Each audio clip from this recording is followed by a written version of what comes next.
National highway ಕುಣಿಗಲ್ಲಿನ national ಹೈವೇಲಿ Taj ರೆಸ್ಟೋರೆಂಟನ್ನು ಉದ್ಯಮದಾರರು ನಮ್ಮ ಜಿಯಾ ಅವರು ನಡೆಸ್ತಾ ಇದ್ದಂಥದ್ದು. ಈಗ ತಾನೇ 6 ತಿಂಗಳಿಂದ ಎಲ್ಲ ರಿನೋವೇಷನ್ಸ್ ಎಲ್ಲ ಮಾಡಿದ್ದಂಥ ಸಡನ್ನಾಗಿ ಅವ್ರಿಗೆ ಟಿ ಸಿಲಿ ಎಲ್ಲ ಒಂದು ಸದ್ದು ಕೇಳಿತು. ತದನಂತರ ಮೊದಲನೇ ಮಾಡಿಲಿ ಬೆಂಕಿ ಹತ್ಕೊಂಡಿದ್ದಂಥದ್ದು ಗಮನಿಸಿದ್ರು.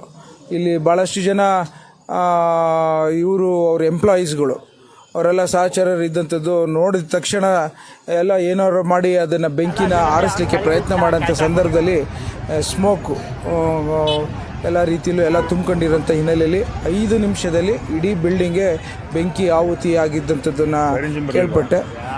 ವಿಷಾದನೀಯ. ಇವತ್ತು ಯಾವುದೇ ಒಂದು ಉದ್ಯಮ ಮಾಡ್ಬೇಕಾದ್ರೆ ಸಾಲ ಸೋಲ ಮಾಡ್ಕೊಂಡು ಮಾಡಿರ್ತಾರೆ. ಬಟ್ ಭಗವಂತ ದೊಡ್ಡವನಿದ್ದಾನೆ. ಇವತ್ತು ಯಾರಿಗೂ ಸಹ ಜೀವ ಹಾನಿ ಆಗಲಿಲ್ಲ. ಆದರೆ ಒಬ್ಬ ಹುಡುಗ ರಾಸಿಕನ ಹುಡುಗ ಎರಡನೇ ಮಾಡಿಲಿ ಮಲಗಿದ್ದನು ಅಲ್ಲಿಂದ ಫಸ್ಟ್ ಫ್ಲೋರ್ ಬಿದ್ದಂಥ ಸಂದರ್ಭದಲ್ಲಿ ಅವನಿಗೆ ಬೆನ್ನುಮೂಳೆ ಏಟಾಗಿದೆ ಅಂತ ಕೇಳ್ಪಟ್ಟು ಆಸ್ಪತ್ರೆಯಲ್ಲಿ ಚಿಕಿತ್ಸೆಗೆ ಅಡ್ಮಿಟ್ ಆಗಿದ್ದಾನೆ.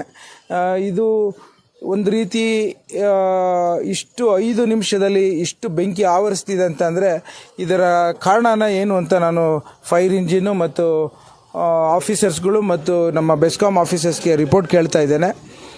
ಎಲ್ಲಿ ಯಾವ ರೀತಿ ನಾವು ಈ ಒಂದು ಅನಾಹುತಗಳನ್ನು ತಡಿಬೋದು ಅನ್ನೋದು ಒಂದು ಕಡೆ ಆದರೆ, ಮಿಕ್ಕಿದಂಥ ಉದ್ಯಮೆದಾರರಿಗೆ ಯಾವ ರೀತಿ ಈ ರೀತಿಯ ಅನಾಹುತಗಳಾಗಬಾರ್ದು ಅನ್ನೋದನ್ನು ಅವ್ರಿಗೆಲ್ಲ ಮಂದಟ್ಟು ಮಾಡೋಂಥ ಒಂದು ಕಾರ್ಯಕ್ರಮ ಮಾಡಬೇಕಾಗಿದೆ.